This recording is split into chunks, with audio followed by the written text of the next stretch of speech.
وفاقی وزیر خزانہ محمد اورنگزیب کی زیر صدارت اقتصادی رابطہ کمیٹی کا اجلاس ہوا، جس میں وزیر برائے اقتصادی امور احد چیمہ اور ایم ڈی پاسگو بھی شریک ہوئے۔ اجلاس میں گندم کی خریداری کا ہدف بڑھانے اور گندم کی خریداری کے لیے مطلوبہ کیش کریڈٹ کی حد بڑھانے کی منظوری دی گئی۔ ای سی سی اجلاس کے اعلامیے میں بتایا گیا ہے کہ 2024 کی ضروریات پورا کرنے کے لیے 2 لاکھ میٹرک ٹن یوریا کھاد درآمد کی منظوری دی گئی اور وزارت صنعت پیداوار کو یوریا کے طلب و رسد کی صورتحال کا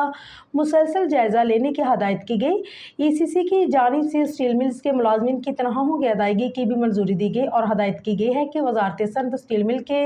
اثاثے کے مستقبل میں استعمال کے لیے ٹائم لائن کے ساتھ ساتھ تفصیلی منصوبہ دے۔ اقتصادی رابطہ کمیٹی نے ٹیرف میں سبسڈی بقایا جات ختم کرنے کے لیے کے الیکٹرک کو درخواست کی اجازت دی اور کے الیکٹرک کو 70 ارب روپے کے اجراء کی درخواست کی اجازت بھی دی گئی۔